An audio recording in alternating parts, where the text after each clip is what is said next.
Y'all been wanting me to start my channel. I got a special guest here that I want y'all to meet. I had him in Rikers Island, what is it, 31 years ago, right? 31 years 31 years ago. And I'm so happy to have him here now. I call it my show. This is the Leroy Ebron Show. That's right. You know what I'm saying? Whoa. This is the Leroy Ebron Show. You hear me, Shadow? I'm with you, brother. And I want to introduce y'all to my man, Shadow, man. It's been a long time, Shadow. It has indeed. It has indeed. Damn, what you been up to, man? Teaching. Teaching? Building my brand. Well, building your brand. Yeah. What brand is that you was building, Shadow? 52 VTK, man. You know? 52 BTK, huh? Yeah, absolutely, brother. Oh, absolutely. Oh, so you experienced the 52 when I was up in that sucker. Yeah. You see, I was doing the 52. They didn't know what it was. You know what I'm saying? That made they came out with a million Band-Aids on them. Da, da, da, da, da. Yo, he didn't even know what hit him, son. Word up. Yeah. You know what I'm saying? I can dig it. I mean, I feel like I was doing moves like Steven Seagal before Steven Seagal even came out. Because you dig that, right? Yeah, absolutely. Because the inmate that taught me, he already told me, he was like, yo, he said, because when I started, I was young, he was like, yo, young buck, you sure you want me to teach you?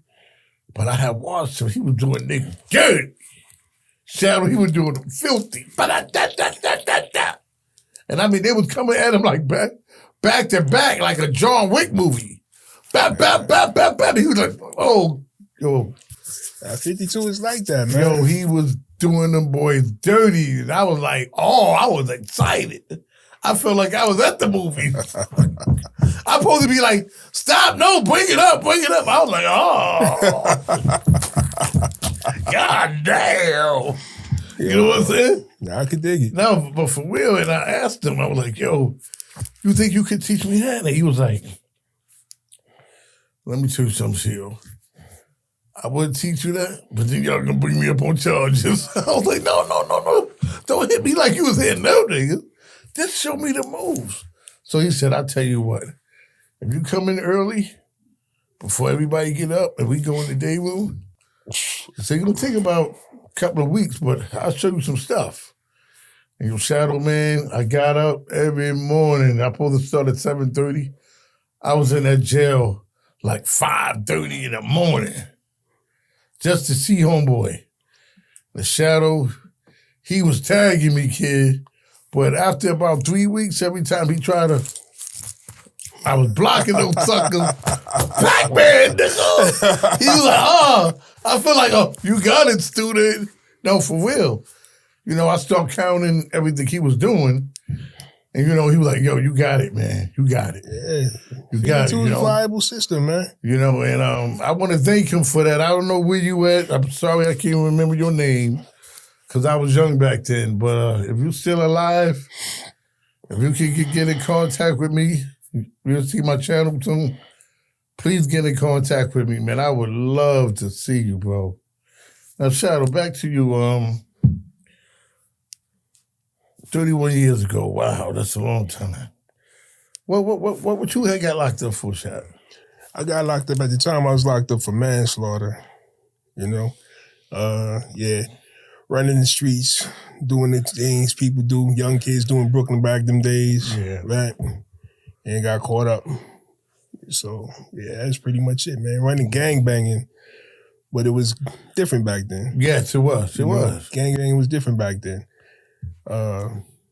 And people handled different situations in a more serious fashion, right? More focus. So initially, it was a murder charge, but, they knocked it down to a manslaughter charge. So I went upstate for that. And ended up turning that into a 24-year bid. Yeah. Wow. That's deep, kid. That's deep. That was 1991. That's when I first met you, 1991, man. See that? Look at that. That's deep, man. And we had a lot of, how can I put this? I came from the streets, And thank God, I thank God for God. And I always got to pick my mom's because my mom, she always kept me focused, always kept my head in the Bible, always stayed up waiting for me to come in the house. At nighttime, she wouldn't go to bed, Shadow, till I came in. You know, she already knew how the streets was. And so I every time I come up here, I got to thank her for that, you know. And some guy be like, yo, Ebron, why you get so emotional sometimes? You know, you tell your stories. Instead of me telling them, why you think I get emotional, Shadow? You was there. Because coming from that environment, man, right, it's an emotional environment. And the reality is, at the time, we're kind of conditioned to suppress those emotions because showing emotion, you seem weak to other people, and people who don't really get the lifestyle, they can't understand that, right? So you keep this stuff suppressed for so long, and then when you go back and retell those stories as an older person now, you know, you're not confined to that box of you have to seem harder than everybody else. So now you can actually vent and start to process the emotions that you weren't allowed to process back then at the time, right? So, you know, because there's a lot of things we do when we're young, man, that when we're doing it, we try not to think about it. And a lot of times we don't even think about it because being young, we can't really fully understand what it is that we're doing, right?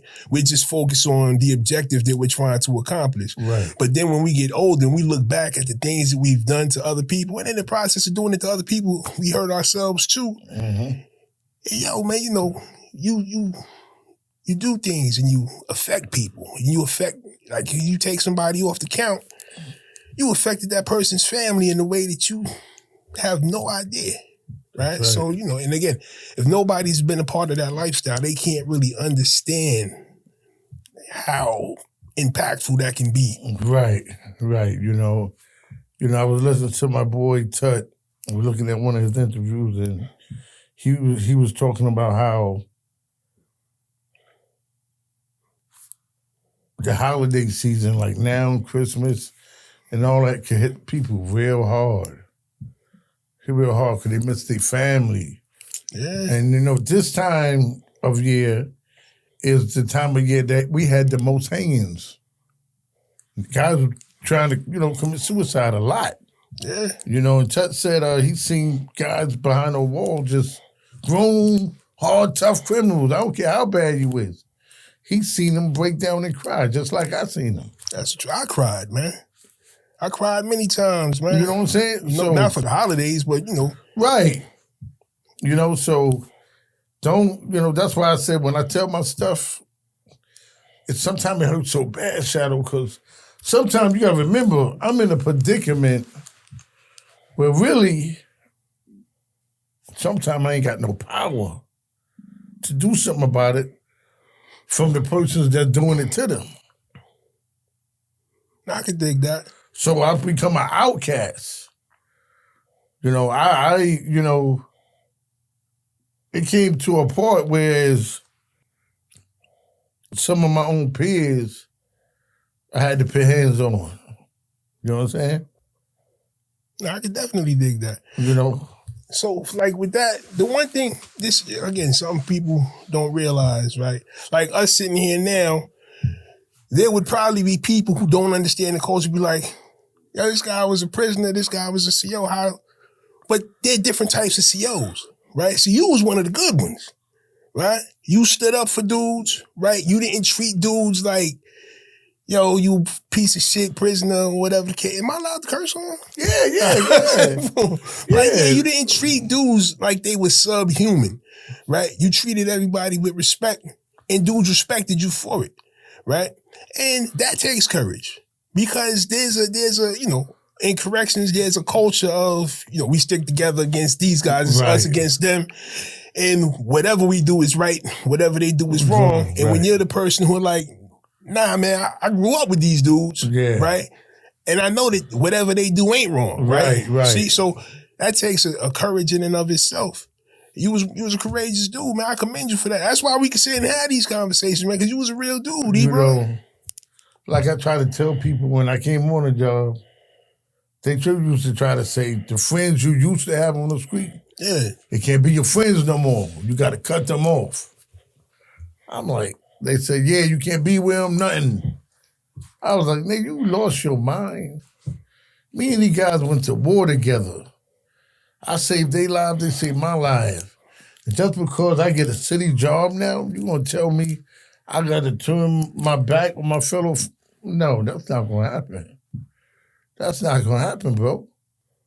You know, and I stuck by that. I said, that ain't gonna happen. I remember my brother worked at C95, you know. What's up, big boy? Give my brother a shout out. He the reason why he helped me get on the job. He got me off the street with my moms, man. He was working C95. My brother did 32 years. 32 years in 95, shout. Give a shout out to you. Shout to you, big bro. And they got times, Shadow, where I was doing what I do in C74, and they would call him and say, yo, man, what's up with your brother, man? He over there, he flipping out in C74. My brother called me, I'm in one lower, one man. Yo, what you doing over there? I said, I ain't doing nothing. I'm just handling business. I'm like, what you mean handling? I'm just handling business. You know what I'm saying? Next thing I know, I see him coming in our jail, coming to check up on me. I'm like, yo, man, what you doing? They said, you over here bugging. No, I'm not bugging. And then I had to let him know, yo, you see that captain over there? He came from your jail, but my brother said, I don't know him. Right? And I never told my brother this one. Captain came from 95, some New Jack captain came down to one Lord. And you know, we was a family down there, Shadow. You already know. Name a couple of guys we had down there, Shadow. Well, one main being, we had, it was me, Fruit, Tankhead, China, Spank, Cockeye, both Cockeyes, one from Brooklyn, one from Queens. We had, who else was up there in the front? Love, Light, World was down there for a while. Woodchuck. We had some hitters down there. Joe man. Allen, Shot. You know, I'm calling out other names with us. You know, Ron Du. You know what I'm saying? Ron Du. Shaba was in one main being for a long time. Shaquell. Yeah. You know, we had monsters down there. You know what I'm saying? Born Son. The Frosted Flake Thief. Boricua Mike. Mojo. We had some dudes, you know what I'm saying? We had a lot of people down there. You feel what I'm saying? And like I said, I can't name them all, you know. Lord Prince. I'll be here all day trying to name people we had. You know, Little Reg. Brownsville Mike. Yeah, Brownsville Mike. You know, what's my man? They call him the mayor of Brownsville. What's his name? Who, Mo? C. Franklin. Yo, Mo. Yo, I want to give a shout out to Mo. To both of the Mo's. The Mo with who, Mo Dog? Yeah. Mo Dog, that's Big Bro right there. Yeah. You know, oh God. You know, but and while back to what I was saying was the captain came in and instead of him coming in saying what's up to us, he came in there sizing us up, like looking us up and down. So I'm looking at Martin and I'm like, you know, what's up with this cat? They're like, I don't know, you know? So I said, okay, we just gonna feel him out. Because we don't know who he is. So he said, oh, you Ebron. So I'm like, oh, hey, how you doing? I went to shake his hand. Did that to me, you know? So I'm like, okay, this is not a friendly visit then. You feel me? Yeah. This captain on some bullshit. So he said, yeah, I heard a lot about you, but I don't see all what I heard. I said, so what was you supposed to hear? You know? He said, I heard a lot about you, and me looking at you, I don't see nothing. So I'm saying, yo, Cap, what type of bullshit you on? What you want? What's this visit all about? He was like, what? Wait a minute, sound like you flexing, Cap. You got a problem with me? He said, you got a problem with me? Put the beats on him. I said, you know what? He said, what? What you want to do? Now, Wimp and them is in the day room. Now, you know, when they see shit like that in the day room, everybody on the gate. Yeah. They on the gate like this. Oh, shit, something getting ready to go down. So I said, yo, Cat, I don't know who you are, but sound like you're on some bullshit. You can leave the post. He said, I ain't leaving nothing. You act like we got something to do. Let's just get it. All right. I said, yo, between the Seagate, come on. We go to the suite between the Seagate. I went to take off my shirt. He said, no, we ain't gonna take no shirt. There ain't no need for that. It ain't gonna be that long. Oh. I said, he said, it ain't gonna be that long. I said, it ain't gonna be that long. Yo, okay. What's up, Cat? What's the real deal? What's your problem? He said, I want to tell you one thing. Whatever happened here stays. And when he said stays here, before he say stay Shadow, I hit that nigga with a right hook that made lightning flash. Blah! No bullshit. Move this motherfucking mic. Let me show y'all something. Hold up. Let me put this right here. Look at this. I'm hyped right now. You see this right here, y'all? I hit that nigga so hard. Boom! Boom! Out of here, nigga. Out of here, nigga. Nigga, you're bullshit. Fuck all that. Out of here, nigga. Straight up. Gone. Yeah. He going, Shadow.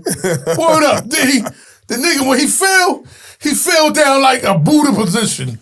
Like a Buddha. And I'm about to hit him again. And he looking at me like, all of a sudden his hands go up like this. Like he want me to pick him up? Yeah. Like, I don't trust that nigga, Shadow. Yeah, I wouldn't either. I'm not picking your ass up, nigga. Right? So he stayed there. Then I looked at him like this. And all of a sudden I noticed he gone. He gone like this in a Buddha position. Sitting there like this. All of a sudden he just snap out of it and get up off the floor. And he look at me and told my partner, buzz the door. We buzzed the nigga. He took it on the high? Nigga took on hot, right? Couple of days later, I see the captain in the hallway, and he see me coming down. The nigga turned the other way. He turned the other way. Come to find out, he was there on OJT. So, Cap, there you go. The world know, Cap. You're lucky I don't say your name. You're lucky I don't blow you up, nigga. Yeah. Lucky I don't blow you up. Yeah, he asked for that. He got what he wanted. He got what?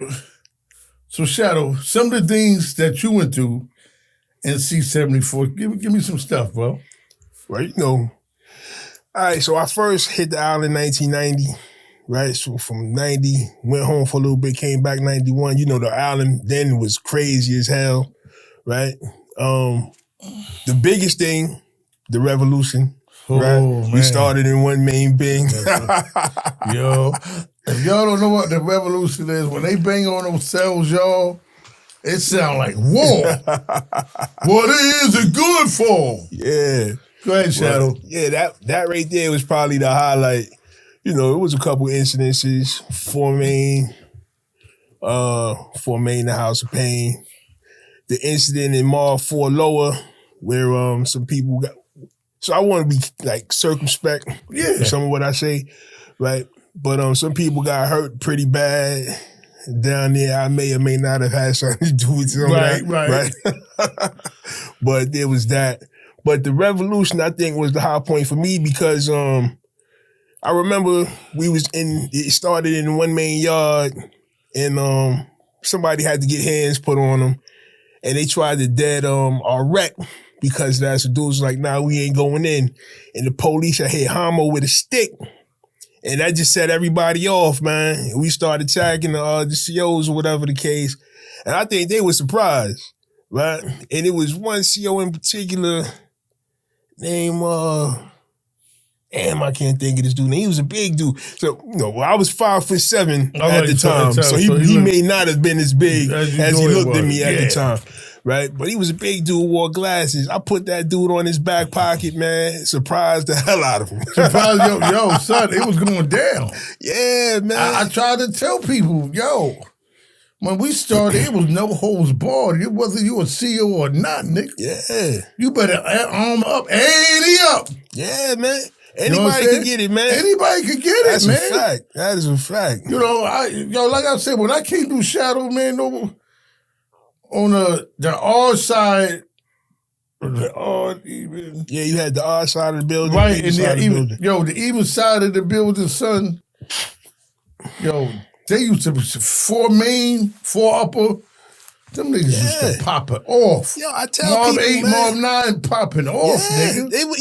You understand what I'm saying? Med Run was like New York City, man. Dudes getting their chains snatched and all of that. You catch dudes coming out of commissary, man.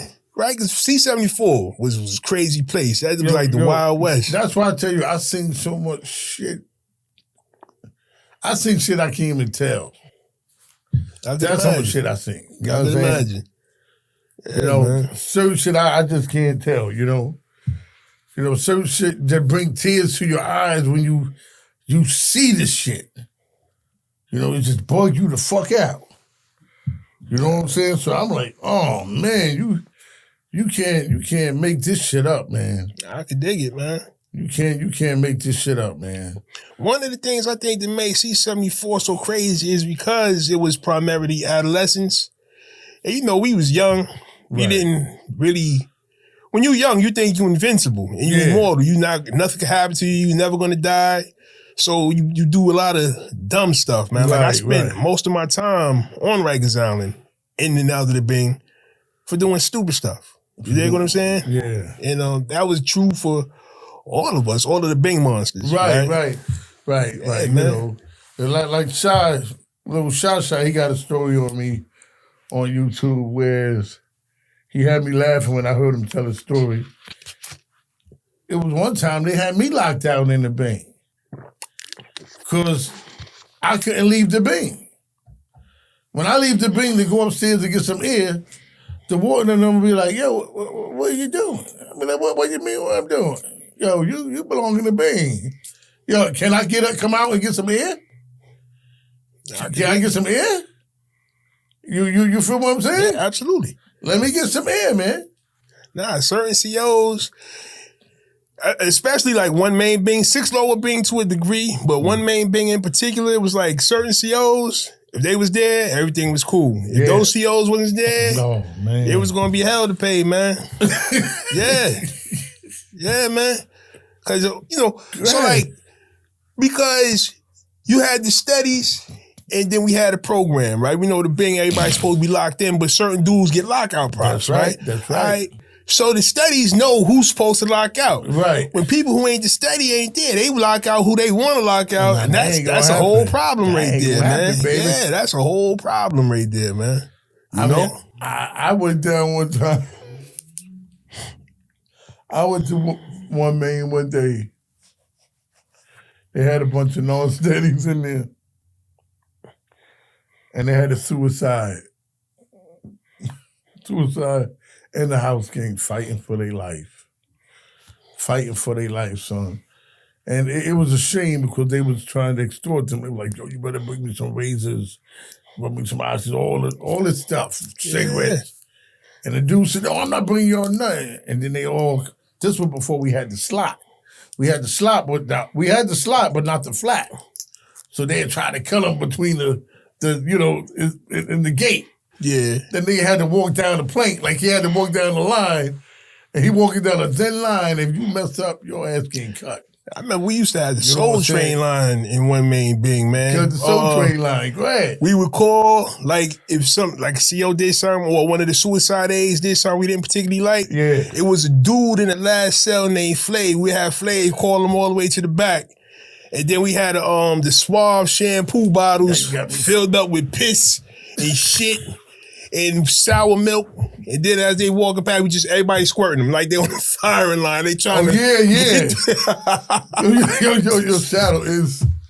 It's something, man. You know, because like you said, steady officers have steady people they lock out. Yeah. Dude, I have my little Reds now. Who would have thought? This dude that live around my way in Brownsville, Little Reds. It's my little heart, right? Never thought he would ever get in trouble. I come in one day, I'm walking down the chair, locking my workers out, and then I look in and cell me like, I had to take a double take. Reg? Like, yeah. I was like, what the? Yo, open this nigga's cell. I said, come on out here, boy. I'm going to give you a job right away. That's my little man. From around the way, come on now. Come on, Reg. And this is the same kid. I've been doing this now. This is going to be my first full year doing what we're doing now. But I was doing it with St. Laz, you know. St. Laz is a cool dude. You know, I like Laz. When I met Laz said, yo, man, he said, you ready for this? I'm like, ready for what? He said, this going to take you places. I'm going to tell you. And Laz did say that, you know.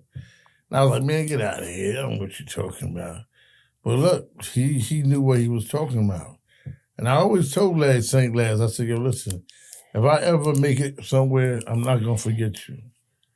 You know? And I meant that, you know. But when I got on Ian Big Show, my boy Laz lost his mind. He came up with some songs and Ian Big Guy, you know, some crazy stuff. And then he said, I would give him a shout out. Then he said he didn't want no shout out on his show. But Ian Big understand. Yo, Ian Big ain't got no problem with you, St. Laz. I love you still, like I told you. Me and you already know we cool. But like I said, wherever I go up there, I ain't gonna forget you, kid. I got things in the mix, man. So you ain't gotta hide from me, man. You know, I love you. You know. Yeah, Laz a solid dude. He a solid dude. You know what I'm saying? But back to what I was talking about. What was one of the worst scenarios that you encountered when you was there? So when you say scenario, you talking about go ahead. As far as inmate or inmate or CO? Both. Inmate and officer too. Go ahead.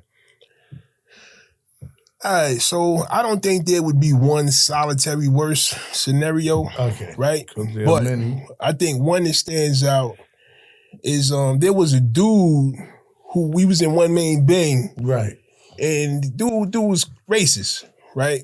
So at the time we didn't know he was in jail for touching his daughter inappropriately, right? And then we got him out in the yard and did him bad, right? And homie, he was a pretty boy. Right. So he went back to his cell and he killed himself, right? And again, being young, we didn't really, we thought it was funny at the time. Right. Right? But again, in retrospect, right, dude was in jail for touching his daughter, right? We was teenagers at the time. His daughter was a baby, man. So I'm not going to say I feel sorry for the guy, right? He touched the kid. Mm-hmm. I don't think anybody who touches a kid, this is probably going, you know. No, go ahead. But you touch a kid, man, I think you forfeit all right to life. Right. That's my personal opinion. Right. You touch a kid or you touch a woman who don't want to be touched, mm-hmm. right? You forfeit all right to life, right? That's my opinion. Right? Yeah, I'm not, anybody else obligated to that. Yeah. Right? So dude did that. That happened to him. He killed himself. Cool. Not cool, but you know, it is what it is, right? We was in the bing and that was something that sticks out. As far as like, remember a particular captain hit somebody with a walkie-talkie and killed them. And that was kind of traumatic for us because, you know, we was all young. So the crazy thing was this, right? Like, and this was kind of why a lot of us was wild the way we was. Mm-hmm. Because, so the COs that saw us like less than, yo, these was grown men. We was kids and they was fighting us like we was grown men, mm-hmm. right? So we had to attack them like what they were. We were young kids protecting ourselves from grown men. Mm-hmm. So they got hurt. It was just like, you know, you got hurt, man. You started this. We just finishing it up for you, right? Right. Boom. But that right there, Yeah, the captain, he did that, and he got around it, and he kind of took it like a badge of honor that he killed the kid, right? So, yeah, those was probably the two that stand out the most. Now, you was down there with me when I got into it with that captain that had the tattoo. Yeah. Yo, man.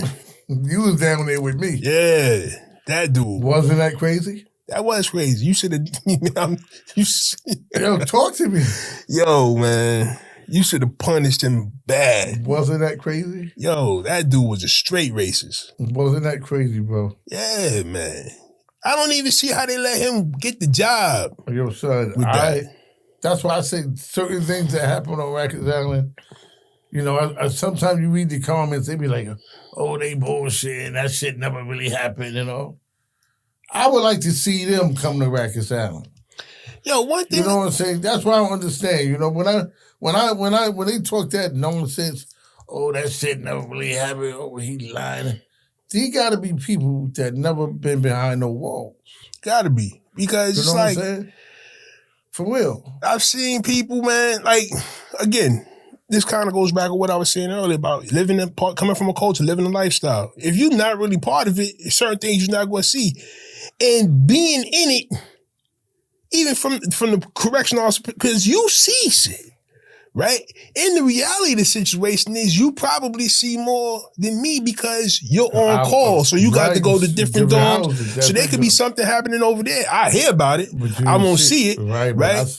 And yo, a lot of stuff that happens in jail, period, right, is kind of hard for people to fathom. They can't imagine that happening because it seems far-fetched, but you'd be surprised, man. Well, you wouldn't be surprised, but people would be surprised of the level of violence that goes down, all type of depravity. Like, it's a hard place, right?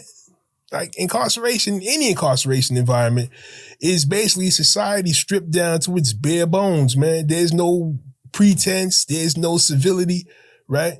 You're not bound by anything but whatever you want to be bound by. You set the rules for yourself. Yeah, like it was this dude that was down there with me. I won't say his name, but after you had left, I had to handcuff him. And he one of our people, I'll be handcuffing people. Well, I had to handcuff him, Shadow, from keeping him from killing himself. It all because a phone call. A phone call could change your whole state of mind. That's a big fact. That is an absolute fact. A phone call could change your whole state of life. Yeah. A letter, a phone call. You know what I'm saying? Yeah, man. A word back from the street that something happened to your family member or something. Yeah. And this dude, Shadow,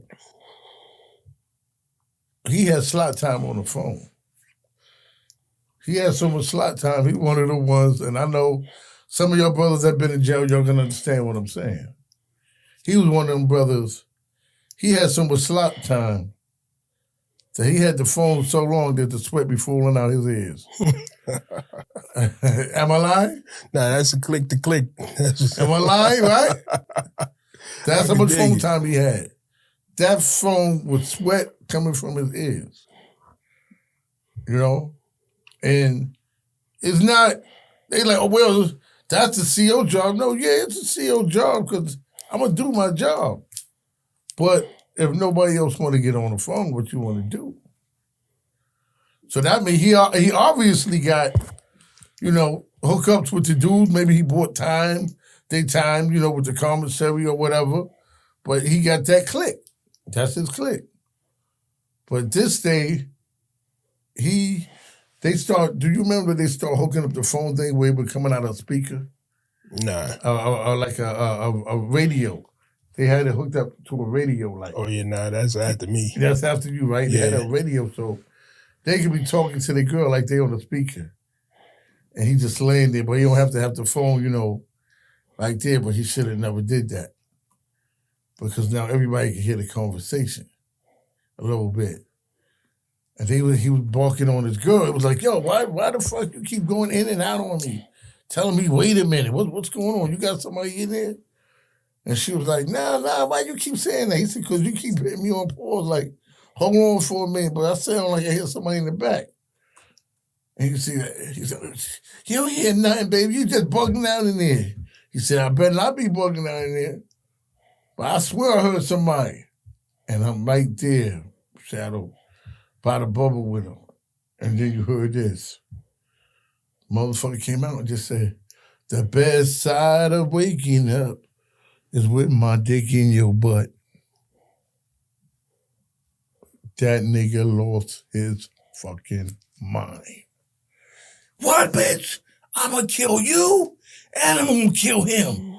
Matter of fact, I'm gonna fuck him and I'm gonna fuck you when I get out. And then she just got bold and said, that's not gonna happen because you got 10 to 15.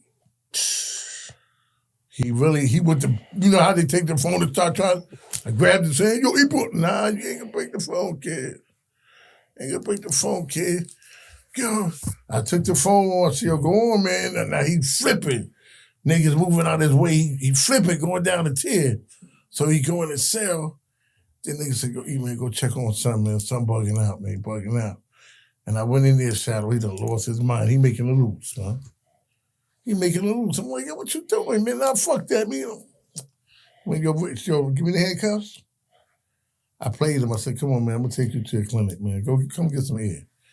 Put the cuffs on. I said, I ain't doing shit. You sit down there and calm down, nigga.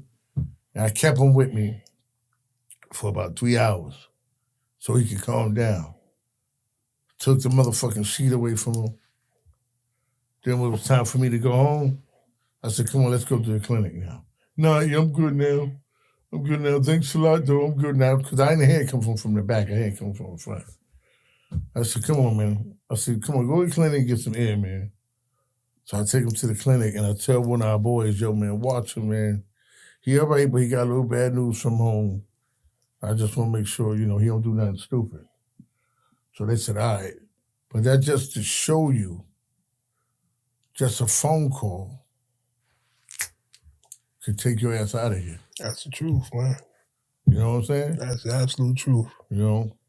I remember I was up north, my man Boss from Rochester, he used to always say, I tell people this so tangential to that the most respectful people I've ever met were guys in prison, right? And that's because in prison, everything has consequences. Actions have consequences, right? And Boss used to always say, when you come out your cell, he always spoke kindly to the dudes on his left and his right. He said, yo, you never know what kind of letter that dude got yesterday, right, or what kind of phone call, man. And you don't want to be the dude, he got a bad call or a bad letter, and you be the person that he decided to take that out on because you said some stupid shit to him on the gate or you woke up in, you know, whatever, right? So, yeah, man, like the outside world affect dudes in an adverse way. Yeah. And I don't think people on the outside really understands the way that the things that they do affect us when we on the inside. Yeah, you know, it goes with, I always treated everybody fair.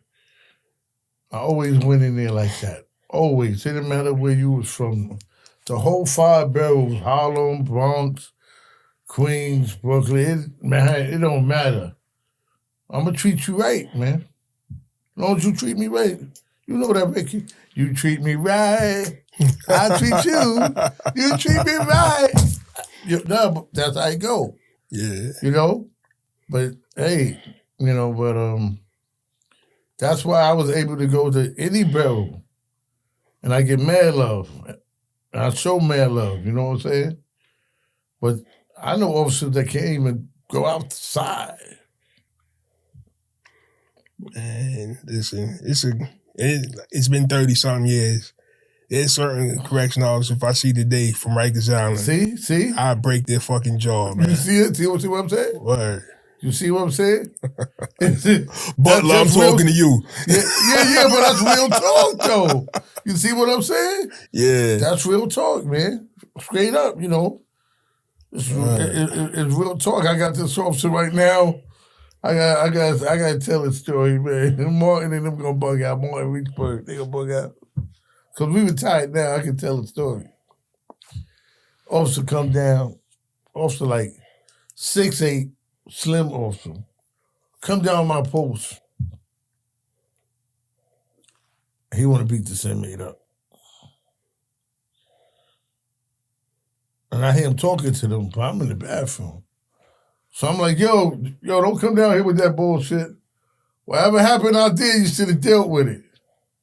Ebron, shut up, man. You in the bathroom. Shut up. So they laughing. Next thing you know, I hear the door. And, yo, this nigga going on the floor. I have to wipe my ass. This nigga going on my post.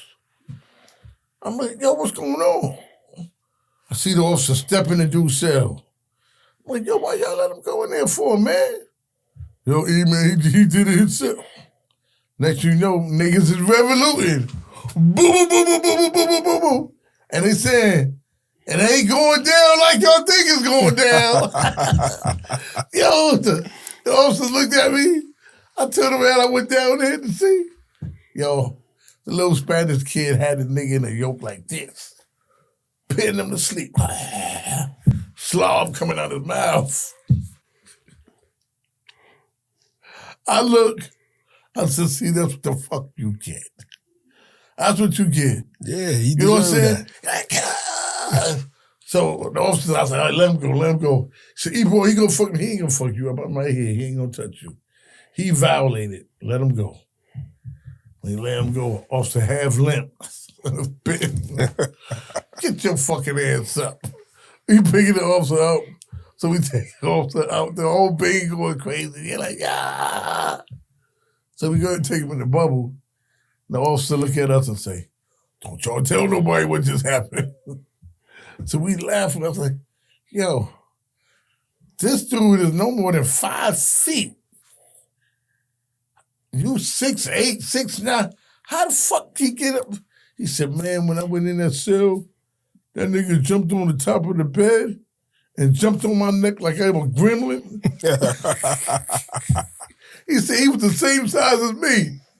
He jumped on my neck. Yo, I can never forget that shit, man. That's why I try to say officers was getting it back. The people don't understand, man. Nah, they don't. They don't understand. That's why I tell a story and they say, why Ebron always laughing or why he sing a song or why he... I do that sometimes from crying, Shadow. For real. Because some of the shit that I tell them, that shit hit me. Because when I tell a story, I remember it and I'm reliving it right there. They don't understand it. That's why I tell people, I don't know if it's a gift or a curse that my mind is like that. Because when I tell these jail stories, I'm not here with you no more. I'm not here with you, Shadow. I'm right back in there. I can dig it. The same day, hour, minute, seconds, I'm right back there, kid. I'm gone. Yeah, I could dig it, man. I could dig it. You know? Right. So now, I see you on YouTube. What's your YouTube channel? What you got going on? 52vtk.com. I mean, 52vtk. On YouTube, on Violent Tactics and Knowledge. 52 Violent Tactics and Knowledge. Right? Like I said earlier, I teach a system called 52vtk, which I like to call the evolution of 52 blocks. Okay. I got carried away. I beat up this dummy over here. They got me hyped. So I tell you, it took me back. So that dummy was the captain. I can't help it. I can dig it, man. You know? But they're going to see your demonstration with the dummy. I brought him up here because the style he got, y'all, is out of this world. And I was using it way back then. Me and Tut, we used to always fight all the time. We used to fight on Broadway Junction, everybody, like we were doing a show. They would stand there and watch me and Tut go at it. Pop, pop, pop, pop, pop, pop. So we had just did an episode, him and his wife, McMama. We went out to dinner and we was telling a little episode and Tut thought I was going to tell that story, but I said, no, Tut, I'll save that for us later. But, Welcome back home, Tut. Yeah, welcome back home, big homie. I know, Big Mama, you happy. Your mama, everybody's happy. So I'm glad for that, you know. And we got more people to come home, you know what I'm saying? T Black, you know what I'm saying? You know, Madge. My brother Madge. I'm waiting for Madge, man, you know. So there's a lot of them got to come home, man. A lot more people got to come home. But you got anything else you want to say, Shadow? Because I'm open just to see you. Just with regards to so as far as 52 and 52 VTK is concerned, 52 blocks is like the ultimate expression of the Black experience here in America, because the unfortunate reality is that Black men find themselves incarcerated at a higher rate than everybody else. And this was the fighting form that individuals came up with to protect themselves inside of an environment where protection is like a foremost concern, right? So 52 blocks, it evolved through, a process, right? There were other systems that predated it inside the prison system. 52 blocks is like the Jeet Kune Do of prison fighting styles, right? It has the Woodburn Shuffle, Auburn Shuffle, Comstock Shuffle, Four Corners, Jailhouse Rock, State. All of this is inside 52 blocks. 52 VTK is the next level of that, which is what I teach, right? Because in addition to training in 52 blocks, I also trained in Wing Chun and Kali, World War II combatives, right? And I kind of parsed down some of the parts of 52 that I thought was antiquated and made a fusion between those other systems in 52 blocks because they share a lot of similarities. They're similar enough to complement each other, but diverse enough that where one is lacking, the other one can shore up that weakness. Right. So that's what I teach, 52 VTK. That's the system I came up with. Okay, we're gonna keep an eye on you. Like I said, we're gonna want you to demonstrate some things in a little bit. I got you, brother. I want to give my boy Brandon a shout out. Right? Brandon, what's up, baby? Brandon, on my first episode, he called me while I was doing an interview with Ian Bick, man. That shit was hilarious, man. You couldn't believe it. To hear from Brandon that long, So, Brandon, what's up? Punky, what's up, Punk?